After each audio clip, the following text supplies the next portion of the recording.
Hello students, हमने हमारे previous session में हमारा फोर्स एंड प्रेशर का जो चैप्टर है उसका एक पार्ट फोर्स जो है उसे कंप्लीट कर लिया था। और आज का जो सेशन है हम हमारे इस सेशन में हमारे नेक्स्ट टॉपिक प्रेशर के बारे में स्टडी करने वाले हैं कि प्रेशर क्या है। तो देखो, एक नॉर्मल सा है कि जहाँ कहीं भी फोर्स लग रहा है वहाँ प्रेशर प्रोड्यूस होगा। प्रेशर का आने का रीजन क्या है? फोर्स। जहां कहीं भी आप फोर्स लगा रहे हो वहां प्रेशर अपने आप प्रोड्यूस होगा। फॉर एग्जाम्पल, आप दीवार को पुश करते हो तो दीवार पर क्या है? प्रेशर लग रहा है।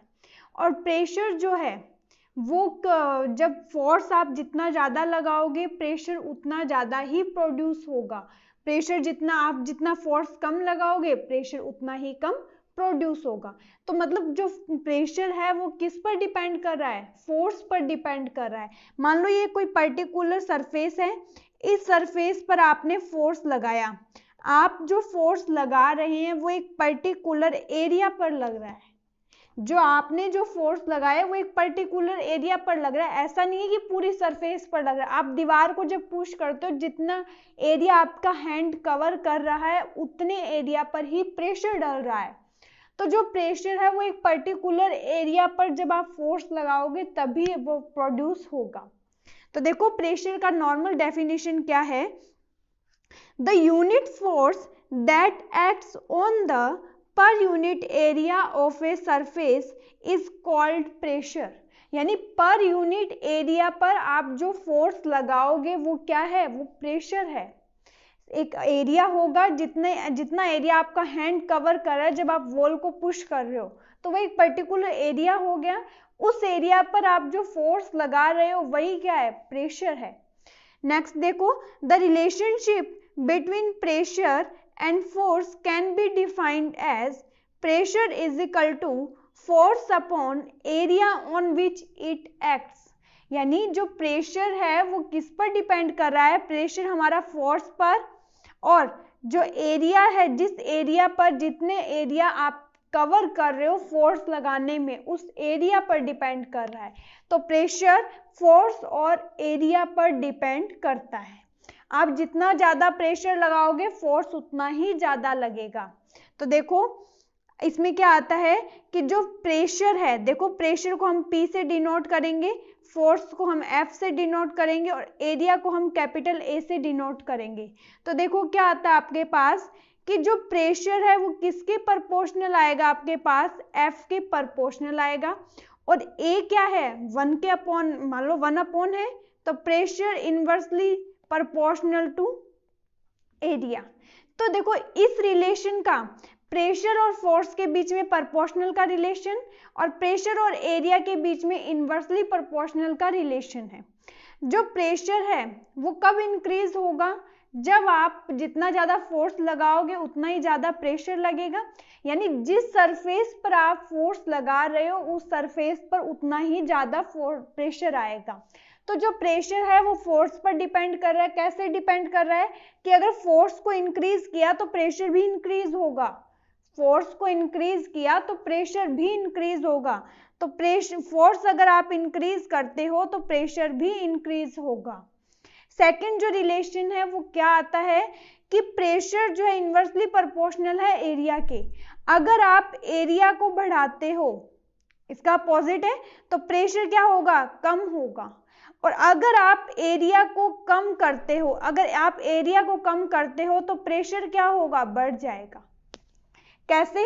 मान लो कि आपके पास कोई भी वुड का एक ब्लॉक है, वुडन ब्लॉक है, आप इस पर अपना थंब लगा रहे हो, आप इस पे अपना थंब डालने की कोशिश कर रहे हो, आप ऐसे पुश कर रहे हो उसे, ये वुड का ब्लॉक है, आप इसे पुश कर रहे हो, क्या आपका थंब उस वुडन ब्लॉक के अंदर चला जाएगा? नहीं जाएगा वो। और यही एक तरफ आपके पास आयरन का नेल है, उस आयरन नेल को आप वुडन बॉक्स के अंदर हैमर से स्ट्राइक करके डाल सकते हो। तो आप उसको स्ट्राइक करके कैसे डाल सकते हो? क्योंकि जो आपका थंब है उसने जो एरिया कवर किया है वो एरिया ज्यादा है, और जो नेल है उसने जो एरिया कवर किया वो बहुत कम है, क्योंकि नेल का जो फ्रंट जो आगे का जो पार्ट है जो वुडन ब्लॉक्स के अंदर इंसर्ट हो रहा है वो पार्ट क्या है, आगे से बहुत शार्प है, उसका जो एरिया है वो कम है। तो जो आपका थंब है उसका एरिया ज्यादा है। एरिया ज्यादा होने के कारण क्या होगा, अगर एरिया ज्यादा है तो जो प्रेशर है वो क्या होगा, कम होगा। तो इस सर्फ यानी वुडन ब्लॉक बॉक्स पर जो आप प्रेशर लग रहा है, आप फोर्स लगा रहे हो, फोर्स के कारण क्या होगा, उस वुडन बॉक्स पर प्रेशर डेवलप हो रहा है, प्रेशर प्रोड्यूस हो रहा है फोर्स के कारण। तो जैसे ही आप उस पर फोर्स लगाते हो, फोर्स लगाने से क्या होगा, आपका थंब जो है उसका एरिया ज्यादा है तो वो उसके अंदर नहीं जा पाता, क्योंकि वहां जो प्रेशर प्रोड्यूस होगा वो कम होगा।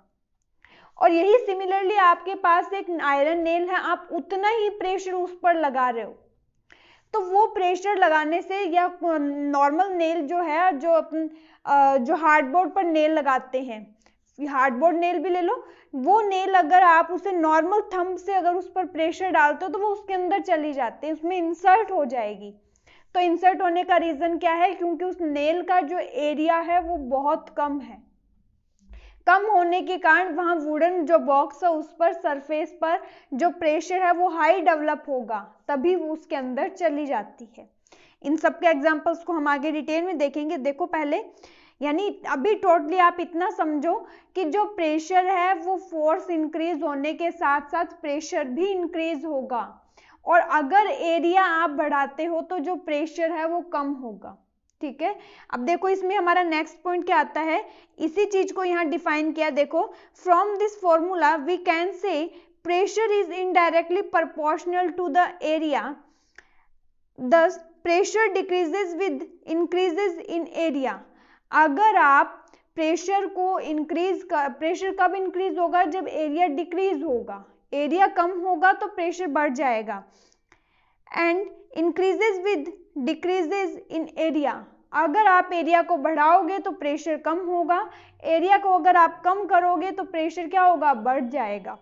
फिर देखो, जो जैसे मैंने आपको फोर्स वाले में बताया कि फोर्स का मैग्नीट्यूड होता है, यानी फोर्स की स्ट्रेंथ को रिप्रेजेंट करने के लिए हम मैग्नीट्यूड का यूज करते हैं। तो फोर्स में मैंने आपको क्या मैग्नीट्यूड बताया था, न्यूटन बताया था, जिसे हमने एन से रिप्रेजेंट किया था। तो जो प्रेशर है वैसे ही प्रेशर का भी एक मैग्नीट्यूड है, प्रेशर की भी एक यूनिट है। प्रेशर को रिप्रेजेंट करने के लिए हम एक यूनिट का यूज करते हैं। देखो, पहले अपन के पास एक फॉर्मूला आया है P = F/A। आपको पता है कि जो फोर्स का जो यूनिट है, ऐसा यूनिट, वो क्या है, न्यूटन। और फोर्स का ऐसा यूनिट क्या है, न्यूटन। और जो हमारा एरिया है, इस एरिया का ऐसा न्यूट क्या है, मीटर स्क्वायर। तो आपका जो आंसर है यहाँ फॉर प्रेशर की जो यूनिट है वो क्या आएगी, न्यूटन प्रति मीटर स्क्वायर, यानी न्यूटन पर मीटर स्क्वायर। ठीक है, अब न्यूटन पर मीटर स्क्वायर को हम एक और क्या वर्ड यूज करते हैं, उसके लिए हम पास्कल वर्ड यूज करते हैं, हम उसे पास्कल भी बोलते हैं। तो देखो क्या है, the unit of measurement for pressure in the SI system is newton per square metre. Newton per square metre, newton per square metre. ठीक है, which is equal to 1 pascal. जो आपका न्यूटन प्रति मीटर स्क्वायर जो है, यानी Newton पर metre square जो है, ये किसके बराबर है, 1 पास्कल के बराबर है। समझ में आया कि जो प्रेशर है उसकी स्ट्रेंथ को हम रिप्रेजेंट किससे करेंगे, पास्कल से, या न्यूटन पर मीटर स्क्वायर से हम इसे रिप्रेजेंट करते हैं। फिर देखो नेक्स्ट क्या आता है, it is seen that fluids and gases also exerted pressure like solids. In points को हम हमारे जो नेक्स्ट पॉइंट आएगा ना उसमें बहुत डिटेल में स्टडी करेंगे कि जो प्रेशर है वो लिक्विड और गैसेस जो है प्रेशर डालती है, लेकिन जो सॉलिड है वो प्रेशर नहीं डालते हैं। A solid generally exerts pressures in the downward direction only which is mostly due to its weight. यानी ये बोल रहा है कि जो सॉलिड है वो प्रेशर जो है वो ओनली फॉर डाउनवर्ड डायरेक्शन में डालती है, मतलब जो सॉलिड है वो सिर्फ नीचे की तरफ प्रेशर डालता है। कभी भी सॉलिड जो वो साइड में वॉल, जिस भी कंटेनर में आपने सॉलिड को रखा है वो उसकी वॉल पर प्रेशर नहीं डालता, वो नीचे की तरफ प्रेशर डालता है। और जो लिक्विड और जो गैसेज है वो उस कंटेनर की वॉल पर भी प्रेशर डालती है और उसके बॉटम पर भी प्रेशर डालती है। इन सब पॉइंट को हम आगे पढ़ेंगे। तो देखो हमारा नेक्स्ट पॉइंट आता है everyday observation on the basis of pressure, यानी हमारे एवरीडे लाइफ में ऐसे कौन से आप ऑब्जर्वेशन देखते हैं जो प्रेशर के कारण होते हैं। देखो फॉर एग्जांपल आपको वेजिटेबल्स कट करना है, आप वेजिटेबल कट करने के लिए नाइफ का यूज करोगे, और जब आप वेजिटेबल कट करते हो तो नाइफ के कौन से एंड को यूज करते हो, हमेशा शार्प एंड को यूज करते हो। तो देखो जैसे ये हमारा नाइफ है, इस नाइफ में क्या है, एक एंड जो है वो शार्प है, ठीक है, ये वाला एंड जो है ये शार्प है और ये वाला एंड कैसा है, डल एंड है, ठीक है, यानी शार्प नहीं है। आप वेजिटेबल कट करने के लिए कौन सा एंड यूज करेंगे, हमेशा शार्प एंड। तो हम शार्प एंड का ही यूज क्यों करते हैं, डल एंड से वेजिटेबल कट क्यों नहीं हो पाती है। तो देखो आप कभी भी नोटिस करना कि जो शार्प एंड है वो बहुत थिन होता है और जो हमारा डल एंड है वो थिक होगा। जब थिन एंड है यानी उसका जो एरिया है, जो शार्प एंड है उसका एरिया क्या हुआ, कम हुआ, एरिया उसका कम है क्योंकि वो थिन है, किसके कंपैरेटिवली, डल एंड के कंपैरेटिवली। और जो डल एंड है वो थिक है, तो जो थिन है यानी शार्प एरिया, जो शार्प एंड जो थिन एरिया वाला है यानी उसका एरिया कम है, जैसे ही वो वेजिटेबल तक जाएगा तो उसने क्या किया, एरिया कम है तो उसने जो प्रेशर लगाया वो क्या होगा, अभी हमने देखा कि प्रेशर जो इनवर्सली प्रोपोर्शनल था एरिया की। तो जब आपने एरिया पर वो डिपेंड कैसे कर रहा है, अगर एरिया बढ़ेगा तो प्रेशर क्या होगा, कम होगा, एरिया कम होगा तो प्रेशर बढ़ेगा। तो यहाँ पर इसका एरिया मैंने अभी आपको क्या बताया, जो शार्प एंड है उसका एरिया कम है, एरिया कम है तो वो उस वेजिटेबल पर जो चाकू है वो जो प्रेशर लगाएगा वो क्या होगा, वो प्रेशर डल एंड के कंपैरेटिवली ज्यादा होगा, तभी vegetable only for sharp and से कट होती है।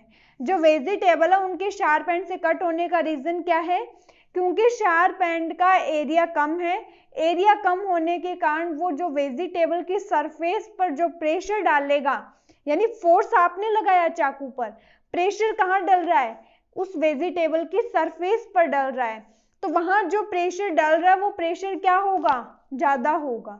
तो शार्प एंड का ही यूज करते हैं हम वेजिटेबल को कट करने के लिए।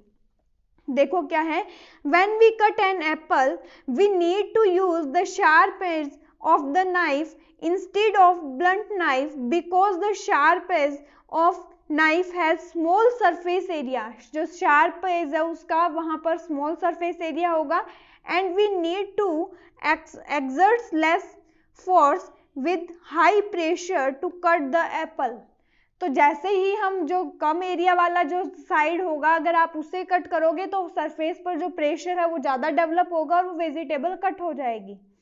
सेकंड एग्जांपल देखो, it is easy, second example देखो वुडन बोर्ड का आपको दे रखा है कि उसमें जो नेल है उसका जो, अगर आपको मान लो मैं आपको बोलती हूँ कि आपको वुडन बॉक्स के अंदर दो नेल मैंने आपको दिया है, एक नेल का आपको शार्प एंड डालना है, एक नेल का आपको जो शार्प एंड के अपोजिट जो एंड है जिसका एरिया ज्यादा है, यानी ये हमारा एक नेल है, मैंने बोला कि जो शार्प एंड है आपको ये वाला एंड जो है पहले डालना है, फिर मैंने बोला कि आपको ये वाला जो एंड है ये वाला वुडन बॉक्स के अंदर डालना है।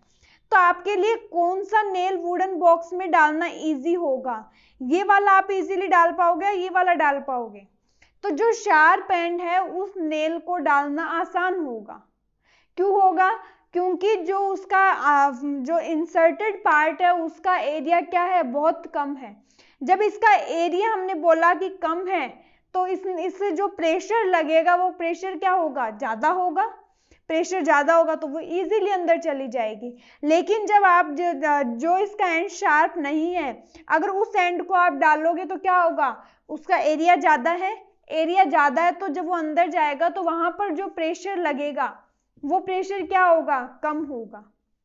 तो देखो क्या आता है, it is easy to push a nail into a wooden board with its pointed end and instead of the head as the smaller area exerts a larger pressure, क्योंकि जो शार्प एंड है उसका एरिया कम है और pressure जो develop होगा वो ज्यादा होगा। For the same amount of force and the nail goes into the wood easily with one push, जब आप उसे इजीली पुश करोगे तो जो शार्प एंड है वो बहुत इजीली वुडन बॉक्स के अंदर या वुडन जो बोर्ड है उसके अंदर चला जाएगा। अपने हार्डबोर्ड पर आपने स्कूल में देखा होगा कि जो न्यूज है वो हार्डबोर्ड पर जिस नेल का आप यूज करते हैं उससे हम इजीली लगा सकते हैं। तो वो नेल हम थंब से पुश करते हैं, जो शार्प एंड है वही अंदर क्यों डालते हैं, क्योंकि वो इजीली चला जाता है, उसका एरिया कम है और जो प्रेशर डलेगा वो प्रेशर क्या होगा, ज्यादा होगा। और जो आप उसे अपोजिट डायरेक्शन में करके क्यों नहीं डालते कि जो शार्प एंड है वो अपनी तरफ रखो और जो एंड उसका राउंड शेप में है वो आप अंदर इंसर्ट क्यों नहीं करते हो, क्योंकि उसका एरिया ज्यादा है। ज्यादा एरिया होने के कारण उसका जो प्रेशर डेवलप होगा, जो प्रेशर प्रोड्यूस होगा वो क्या होगा, कम होगा और वो अंदर इंसर्ट नहीं हो पाएगा। ठीक है, फिर देखो यहीं पर आपको एक इसमें शो हो रहा है कि शार्प नाइफ है और एक डल नाइफ है। जो शार्प नाइफ है मान लो आपके पास, उस पर जब आप सेम फोर्स लगाओगे, एक शार्प नाइफ एक डल नाइफ, दोनों पर आप सेम फोर्स लगा रहे हो, तो ये जो शार्प नाइफ है उसका एरिया क्या है, स्मॉल एरिया है, तो जितना एरिया कम होगा प्रेशर उतना ही ज्यादा होगा। और ये जो डल नाइफ है इसका एरिया ज्यादा है, ज्यादा एरिया होने के कारण यहाँ प्रेशर जो प्रोड्यूस होगा वो बहुत कम होगा। अब देखो हमारे और एग्जाम्पल क्या है, उसमें देखो आपके पास यही मैंने आपको बताया कि जब आप किसी भी वुडन बॉक्स के अंदर नेल को डाल रहे हो तो हमेशा उसका शार्प एंड हम डालते हैं, क्योंकि शार्प एंड जो उसका एरिया कम है, तो जो आप सेम प्रेशर यहाँ लगा रहे हो, दोनों जगह जो आप फोर्स लगा रहे हो वो इक्वल है, फोर्स जो है वो इक्वल है। तो जो जब आप फोर्स लगाओगे तो जो इसका शार्प एंड है वो इजीली चला जाएगा, क्योंकि इसका एरिया क्या है, कम है। और जब आप इसे राउंड शेप, जो इसका राउंड वाला जो एंड है, जब उसको इंसर्ट करोगे तो यहाँ क्या है, एरिया ज्यादा हुआ, एरिया ज्यादा हुआ तो आप जो प्रेशर प्रोड्यूस होगा यहाँ वो क्या होगा, बहुत कम होगा। फिर सेकंड एग्जांपल देखो, जो हमारा नीडल है उसका फ्रंट जो नीडल का जो पार्ट हम कपड़े के अंदर डालते हैं वो पार्ट हमेशा क्या है, शार्प एंड क्यों है, क्योंकि इसका एरिया कम है। तो जैसे ही जो नीडल है उसको आपको किसी भी चीज के अंदर डालने में क्या होगा, जैसे ही आप कपड़े के अंदर नीडल को डालोगे तो क्या होगा, आपने जो फोर्स लगाया उससे जो प्रेशर प्रोड्यूस होगा वो ज्यादा होगा। क्यों होगा, क्योंकि इसका एरिया क्या है, बहुत कम है। ठीक है, फिर देखो एक एग्जांपल यहाँ आपको शो हो रहा है कि आपका जो स्कूल बैग है उसके जो स्ट्रिप्स है वो इतने चौड़े ही क्यों बनाए जाते हैं, वो इतनी चौड़ाई के ही क्यों बनाए जाते हैं, उनको इतना पतला क्यों नहीं बना देते।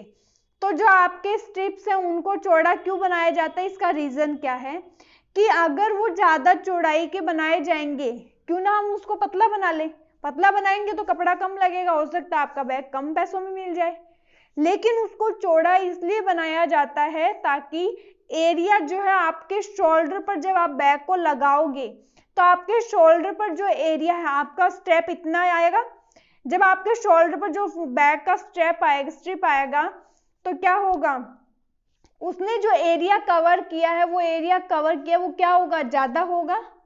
एरिया अगर बैग आप लगा रहे हो, आप पर फोर्स लग रहा है बैग के कारण, तो आपके शोल्डर पर क्या होगा, प्रेशर प्रोड्यूस होगा।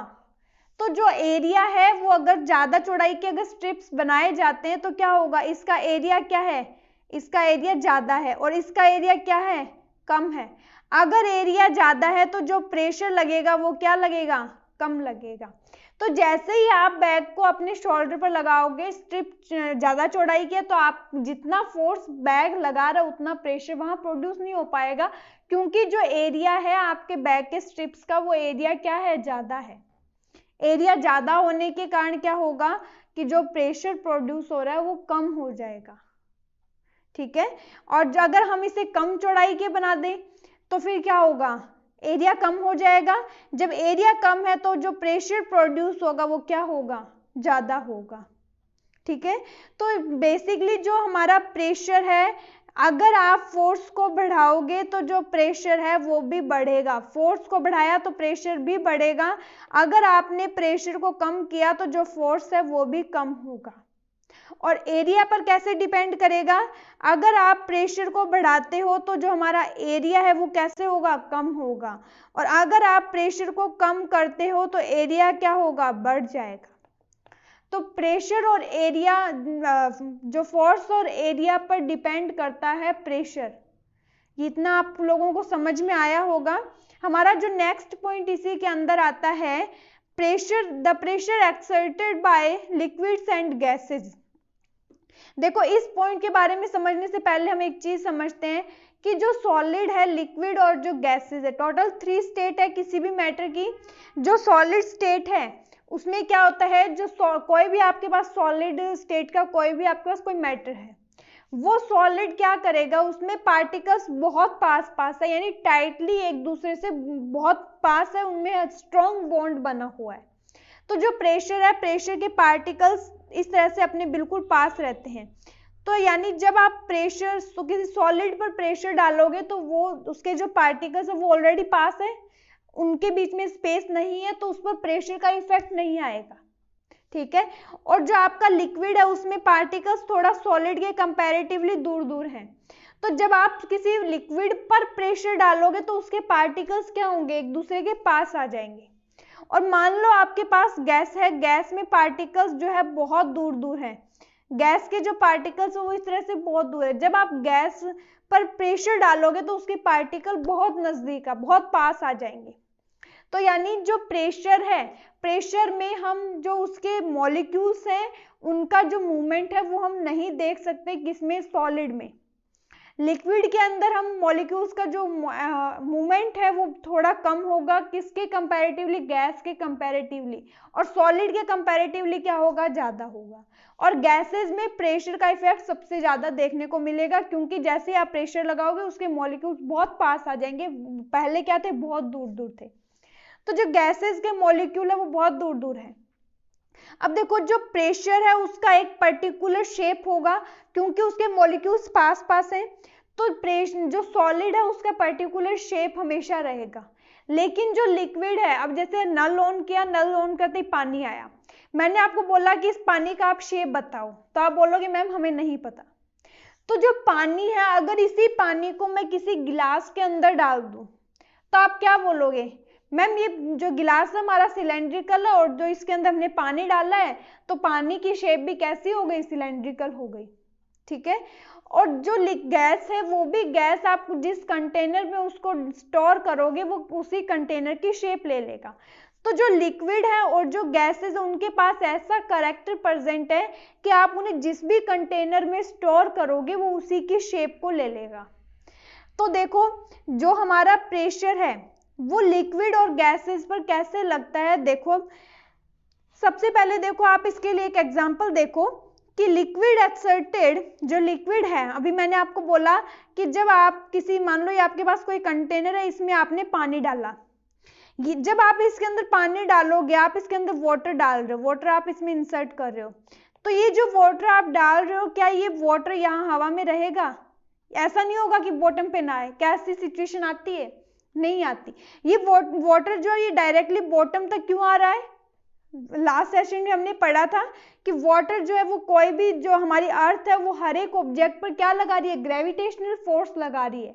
तो उस ग्रेविटेशनल फोर्स के कारण वाटर क्या होगा, इस कंटेनर के बॉटम पर आ जाएगा। अगर ग्रेविटेशनल फोर्स नहीं होता तो क्या होगा, जैसे मान लो मैंने ग्लास को उल्टा किया, मैंने उसका पानी भी किया, तो वो पानी क्या है, हवा में रहना चाहिए, लेकिन वो पानी क्या है, नीचे आ रहा है, जमीन पर वो पानी आ रहा है। उसका आने का रीजन क्या है, हमारी अर्थ एक ग्रेविटेशनल फोर्स लगा रही है। तो इसमें देखो मैंने पानी डाला कंटेनर में, अब जो वाटर के पार्टिकल्स हैं, मैंने क्या बोला, वाटर के पार्टिकल्स एक दूसरे से थोड़ा दूर हैं, तो ये जो वाटर के पार्टिकल, इनमें कंटिन्यू मूवमेंट होगा। अब देखो वाटर के पार्टिकल, जैसे एक पार्टिकल यहाँ है, ये पार्टिकल, ये जो पार्टिकल्स हैं वाटर के, ये क्या करेंगे, मूवमेंट करेंगे। मूवमेंट करेंगे तो ये क्या होगा, इसकी वॉल, जो कंटेनर है उसकी वॉल से भी टकराएंगे और आपस में एक दूसरे से भी टकराएंगे। ये कंटेनर पर भी प्रेशर डालेंगे और आपस में एक दूसरे पर भी टकराएंगे। तो और जो बॉटम पर जो प्रेशर लगेगा वो भी लगेगा। तो देखो जो वाटर के जो मॉलिक्यूल है वो जिस भी कंटेनर में आप डाल रहे हो उस कंटेनर की वॉल पर और जो उसका बॉटम है, उसका जो सरफेस है, उस पर भी प्रेशर डालते हैं। तो जो वाटर के मॉलिक्यूल है उस कंटेनर में चारों तरफ प्रेशर डालेंगे। इतना बात समझ में आया कि क्योंकि उनके बीच में स्पेस है तो वो मूवमेंट करेंगे, उनमें कुछ ना कुछ उनकी काइनेटिक एनर्जी होगी। तो उसके कारण क्या है, ये वॉल पर कंटिन्यू प्रेशर डालते हैं। ठीक है, अब देखो लिक्विड्स एक्सर्ट से pressure in the wall of the container in which they are put in, यानी जिस भी किसी कंटेनर में आपने लिक्विड को डाला वो लिक्विड क्या करेगा, उसकी वॉल पर प्रेशर डालेगा। The pressure that a liquid exerts on the bottom of the container is dependent upon the height of the liquid in the container। अब इस पॉइंट को समझो। देखो आपको जैसे एक डायग्राम शो हो रहा है, इस डायग्राम में जैसे मैंने क्या किया, मेरे पास एक कंटेनर है, मैंने इसमें वाटर ले लिया। इस कंटेनर में आपने वाटर ले लिया और आपको इसमें 3 होल बनाने हैं। तो hole first A, hole B and hole C, आपने 3 होल बना लिए। होल बनाते ही क्या होगा, पानी जो उन होल से बाहर आएगा। तो जो पानी बाहर आ रहा है उसकी कितनी कंडीशंस बनेगी, 3 कंडीशन। 3 होल बनाए तो 3 कंडीशन, 4 होल बनाओगे तो 4 कंडीशन। अब देखो क्या होगा कि इस डायग्राम में आपको शो हो रहा है कि जो फर्स्ट होल है, यानी जो सबसे ऊपर है, जो ए होल है, उससे जो पानी बाहर आ रहा है वो सबसे नजदीक है किसके, कंटेनर के। वो कंटेनर के बिल्कुल पास में जाके गिर रहा है। बी होल से जो पानी आ रहा है वो थोड़ा सा दूर गिर रहा है और जो सी होल से पानी आ रहा है वो थोड़ा और ज्यादा दूर गिर रहा है। तो इनके पीछे रीजन क्या है, तो देखो जो हमारे, आप मुझे एक बात बताओ कि जो प्रेशर है वो या सरफेस पर ज्यादा होगा या बॉटम में प्रेशर ज्यादा होगा। जो हमारा प्रेशर है वो सरफेस पर क्या होगा, कम होगा, और बॉटम में जो प्रेशर है वो ज्यादा होगा। ज्यादा क्यों होगा, क्योंकि देखो सरफेस पर जो प्रेशर लग रहा है, सरफेस पर या ऊपर वाले होल पर जो प्रेशर लग रहा है वो सिर्फ इतने वाटर के कारण ही लग रहा है। यहां तक जो वाटर है उसके कारण यहाँ प्रेशर लग रहा है। तो ये जो प्रेशर लग रहा है ये क्या है, कम होगा। किसके कंपैरेटिवली, बी होल पर लगने वाले प्रेशर के कंपैरेटिवली। क्योंकि जो हमारा बी होल है उस पर कितना वाटर प्रेशर लगा रहा है, उस पर हमारा इतना वाटर और प्रेशर लगा रहा है। तो जो ए होल है उस पर प्रेशर कम लग रहा है।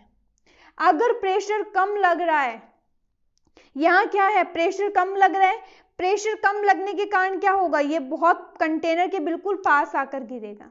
और जो बी होल है उस पर प्रेशर जो है ज्यादा लग रहा है क्योंकि उसके ऊपर जो पानी है वो ज्यादा है।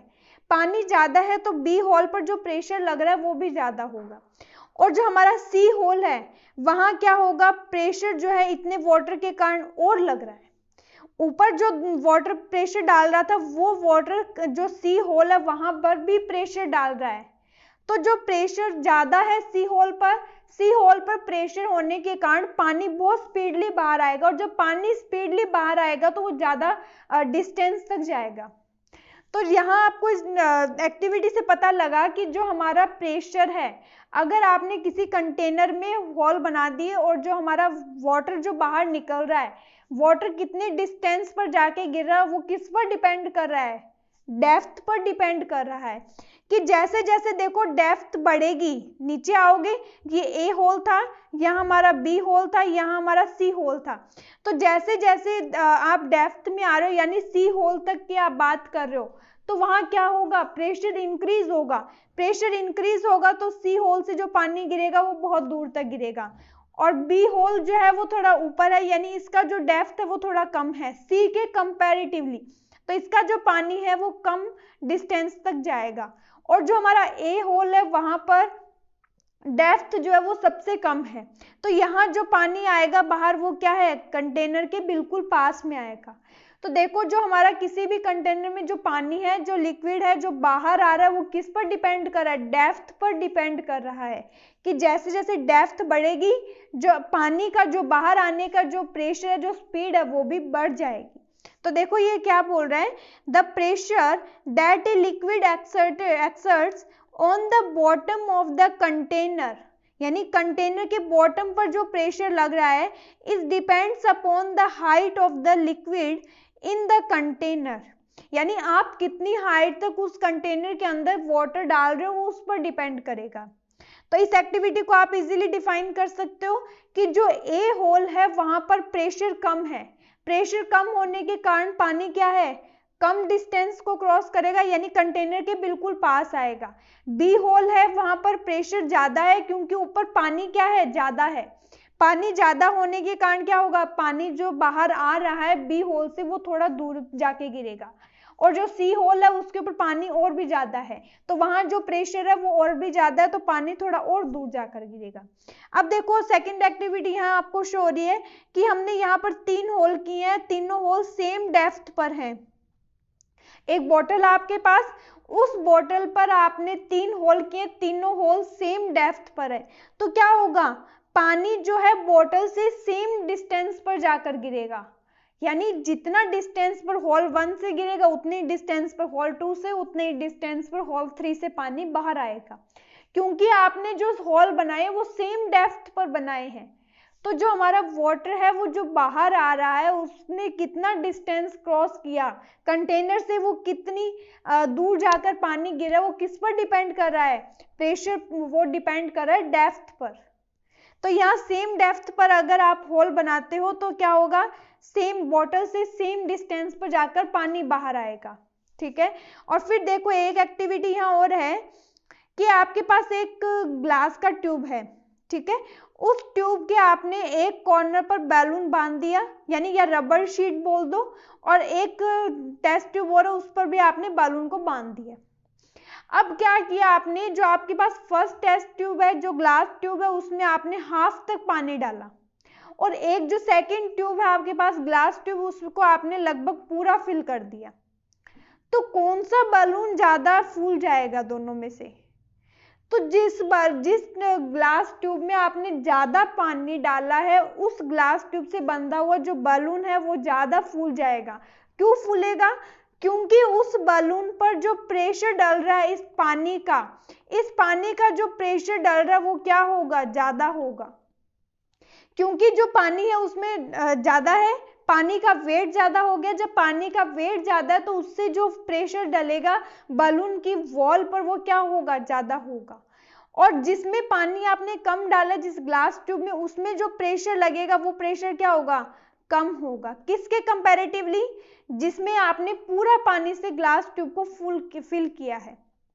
तो देखो जो प्रेशर है वो किस पर डिपेंड कर रहा है, डेप्थ पर डिपेंड कर रहा है, कि जितना डेप्थ बढ़ेगा प्रेशर उतना ही ज्यादा होगा, डेप्थ बढ़ेगा तो प्रेशर ज्यादा बढ़ेगा।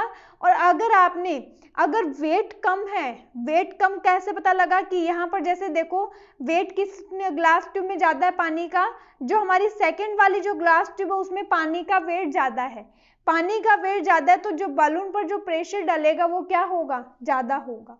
तो ये वाला जो बलून है वो ज्यादा फूल जाएगा। इतना समझ में आया कि लिक्विड भी उस कंटेनर की, या जिस कंटेनर में आपने उस लिक्विड को स्टोर करा है वो उसकी वॉल पर प्रेशर डालती है। वो आपको देखो इस एग्जांपल से इससे शो हो रहा है कि जैसे ही आप बोतल में पोर करते हो, होल बना दिया बोतल में, होल बनाते ही पानी बाहर आने लगता है। पानी बाहर क्यों आया है, क्योंकि होल बनाते ही जो पानी बाहर आ रहा है वो क्योंकि जो वाटर के जो लिक्विड के जो मॉलिक्यूल है वो उसकी वॉल पर कंटिन्यू प्रेशर डालते हैं। तो जैसे आप होल बनाओगे वहां वो प्रेशर तो डाल ही रहा है, प्रेशर डालने से क्या होगा, वो वाटर उन होल से बाहर आ जाएगा, या जो भी लिक्विड है उस कंटेनर में वो बाहर आ जाएगा। और यही आपके पास सॉलिड है, सॉलिड जिस भी कंटेनर में आपके पास है वहां आप होल बनाओ, क्या वो बाहर आना स्टार्ट होगा, नहीं होगा वो बाहर आना स्टार्ट। तो जो लिक्विड है उसके मॉलिक्यूल्स वॉल पर और बॉटम पर कंटिन्यू प्रेशर डालते हैं। अब देखो हमारा जो सेकंड है इसी में आता है कि जो गैसेस है वो कैसे प्रेशर डालती है।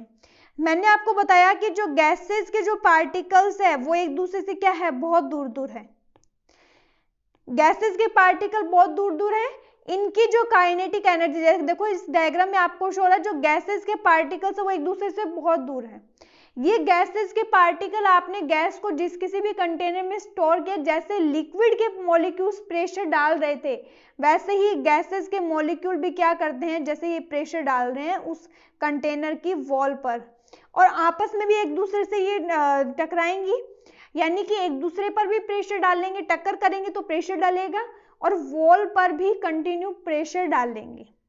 उस प्रेशर के डालने से क्या होगा कि जो वॉल है उस पर एक फोर्स अप्लाई होगा, वो उससे कंटिन्यू टकराएंगे, यानी वहां पर उस कंटेनर या जिसमें भी आपने गैस को स्टोर किया है उस पर क्या होगा, एक फोर्स आएगा। तो जो गैसेस है उनके मॉलिक्यूल्स की जो काइनेटिक एनर्जी है वो बहुत ज्यादा है। बहुत ज्यादा क्यों है, क्योंकि पार्टिकल्स बहुत दूर दूर हैं, स्पीडली एक दूसरे से टकराएंगे और उसकी काइनेटिक एनर्जी का लेवल बढ़ जाता है। फॉर एग्जाम्पल आपके पास बलून है, बलून के अंदर जब आप एयर फिल करते हो तो वो फूल जाता है। उसके फूलने का रीजन क्या है कि जब आपने उसके अंदर गैसेस के पार्टिकल एयर डाला है आपने उसमें, तो जो गैस गई है, एयर में गैसेस प्रेजेंट है, तो जो गैस उसमें गई है उसके पार्टिकल्स क्या करेंगे, बलून की जो वॉल है उससे कंटिन्यू टकराएंगे। वो उस पर क्या करेंगे, स्पीडली जब आप डाल रहे हो तो वो उस पर टकराएंगे और वहां क्या एक प्रेशर प्रोड्यूस हो जाएगा। तो वॉल जो गैसेस के जो मॉलिक्यूल्स है वो जब उसकी वॉल से टकराएंगे तो क्या होगा, बैलून धीरे धीरे फूलना स्टार्ट हो जाएगा। क्या बैलून एक पर्टिकुलर एक जगह से थोड़ी फूलेगा, बैलून जो वो कंप्लीट उसकी जितनी भी वॉल्स है वो सारी वॉल्स क्या है, सिमिलरली फूलना स्टार्ट होगी, वो सिमिलरली बढ़ेगी। तो जो गैसेस के पार्टिकल्स है वो किसी एक स्पेशल पॉइंट पर आकर अपना प्रेशर नहीं डालते, वो उस कंटेनर या जिस में भी आप एयर को डाल रहे हो वो उसके चारों तरफ सेम फोर्स लगाएगी। बैलून में आपने डाला तो जब आप एयर डाल रहे हो तो वो जो एयर है वो चारों तरफ सेम फोर्स लगा रही है, उसी वजह से तो आपका बैलून फूल रहा है। तो जो गैसेस के पार्टिकल्स हैं उनके बीच में स्पेस बहुत ज्यादा है, और वो जो गैसेस के पार्टिकल्स है वो कंटिन्यू जिसमें भी आपने स्टोर किया वहां प्रेशर डालते हैं। तो देखो क्या है, gases also exerts pressure on the walls of the container. जो गैसेस है वो कंटिन्यू कंटेनर पर फोर्स डालती है, कंटेनर की वॉल पर फोर्स डालती है। The molecules of a gas of higher kinetic energy collide with walls applying large force, and as result these molecules apply pressure on the walls of the container। आप एक force के साथ balloon को फुलाते हो, हवा उसके अंदर डाल रहे हो, एयर उसके अंदर डाल रहे हो, तो आपने फोर्स लगाया है, जो एयर है वो फोर्स के साथ जाएगी। आप जितना ज्यादा फोर्स लगाओगे बलून, आप जितना स्पीड उसमें एयर डालोगे, यानी आपने ज्यादा फोर्स लगाया, जितना ज्यादा फोर्स लगाया तो उसके जो पार्टिकल्स है गैस के पार्टिकल्स वो उतने ज्यादा बलून की वॉल से टकराएंगे और बलून क्या उतना ज्यादा फूल जाएगा।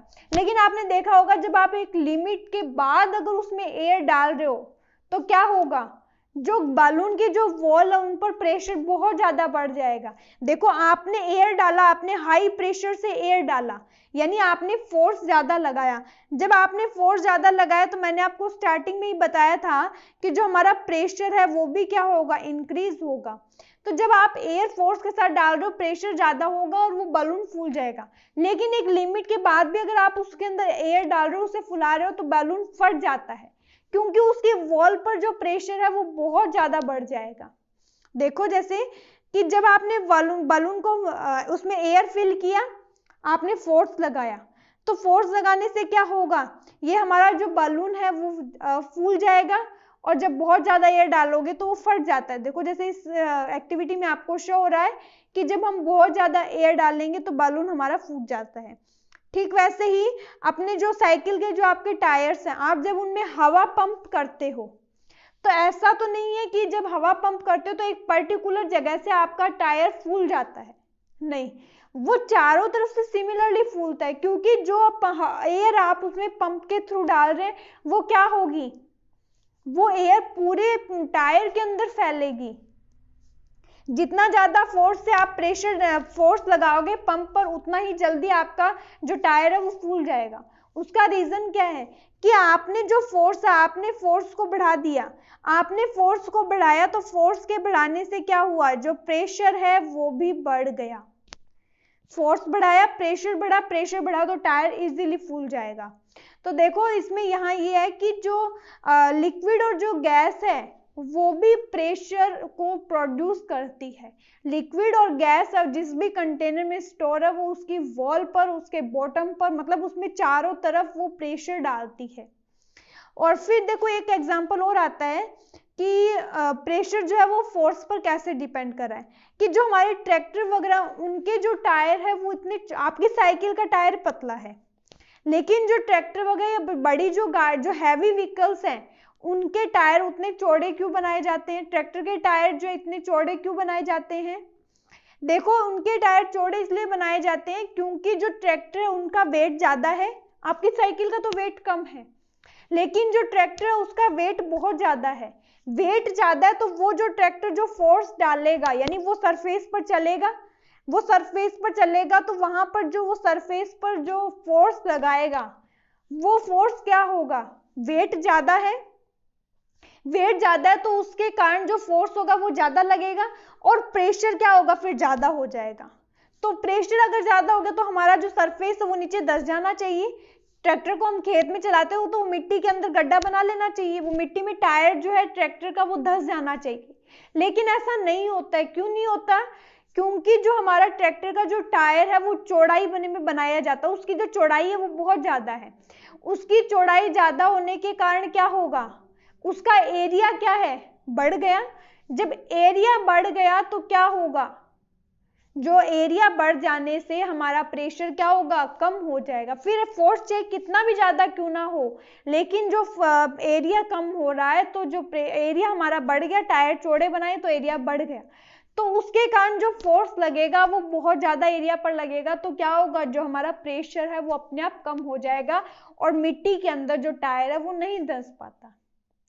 तो देखो जो हमारा बेसिकली आज के सेशन में जो हमने पढ़ा है उसमें सबसे इंपॉर्टेंट चीज आपकी यही आती है कि जो हमारा प्रेशर है, हमारा प्रेशर किस पर डिपेंड कर रहा है? फोर्स पर। अगर आप फोर्स को बढ़ाओगे तो प्रेशर भी बढ़ेगा, फोर्स को कम करोगे तो प्रेशर भी कम होगा। और एक सेकंड पॉइंट हमने फर्स्ट पॉइंट ये पढ़ा और सेकंड पॉइंट जो हमने पढ़ा कि जो प्रेशर है वो इनवर्सली प्रोपोर्शनल होता है एरिया के। जो हमारा प्रेशर है वो इनवर्सली प्रोपोर्शनल है एरिया के, यानी जब आप एरिया को बढ़ाओगे तो प्रेशर कम होगा। स्कूल बैग के एग्जांपल में आपने देखा कि स्ट्रिप्स ज्यादा चौड़ाई की क्यों बनाई जाती है? क्योंकि उसका एरिया बढ़ गया। एरिया बढ़ गया तो उससे जो प्रेशर आपके शोल्डर पर लगेगा वो प्रेशर क्या होगा? कम हो जाएगा। ट्रैक्टर के टायर जो वो हैवी व्हीकल्स जितने भी है उनके टायर चौड़े क्यों बनाए जाते हैं? क्योंकि उनका वेट ज्यादा है, हैवी व्हीकल्स का वेट ज्यादा है। वेट ज्यादा है तो उससे जो फोर्स लगेगा वो भी क्या होगा? ज्यादा होगा। अगर फोर्स ज्यादा है तो क्या होगा? वो सरफेस के अंदर, सरफेस में धंस जाने चाहिए, यानी मिट्टी में वो खड्डा बना लेना चाहिए, लेकिन ऐसा नहीं होता क्योंकि उसके टायर चौड़े बना दिए जाते हैं। जितने ज्यादा चौड़े टायर होंगे उससे जो प्रेशर जो निकलेगा, एरिया बढ़ा दिया आपने, जितने ज्यादा चौड़े टायर बनाए मतलब आपने एरिया को बढ़ा दिया, एरिया बढ़ गया तो जो प्रेशर प्रोड्यूस होगा वो क्या होगा? कम होगा। तो अगर एरिया आप बढ़ाते हो तो प्रेशर क्या होगा? कम होगा। अगर आप एरिया को कम करते हो तो हमारा प्रेशर क्या होगा? बढ़ जाएगा। तो हमने इस बेसिकली इस चैप्टर में हमारा प्रेशर जो पॉइंट है उसके बारे में पढ़ा है कि प्रेशर जो है वो उसका डेफिनेशन क्या है, प्रेशर किन किन फैक्टर्स पर डिपेंड करता है, और जो प्रेशर है वो लिक्विड और गैस जो वो प्रेशर लगाती है। सॉलिड के कारण जो प्रेशर लगेगा वो क्या है? सॉलिड सिर्फ अपने बॉटम पर उसका वेट जो है वो सिर्फ डाउनवर्ड होता है, नहीं नीचे की तरफ होता है, लेकिन जो हमारी लिक्विड और जो गैसेज है वो वॉल पर भी और बॉटम पर भी, चारों तरफ जिस कंटेनर में भी वो है गैस और वाटर, वो उस कंटेनर के चारों तरफ प्रेशर डालती है। तो हमारे आज के सेशन में हमने प्रेशर के पॉइंट को कंप्लीट किया। हम हमारे अपकमिंग सेशन में एटमॉस्फेरिक प्रेशर के बारे में स्टडी करेंगे। तो हम हमारे अपकमिंग सेशन में एटमॉस्फेरिक पॉइंट के साथ मिलते हैं। Stay happy, keep study. Okay, thank you.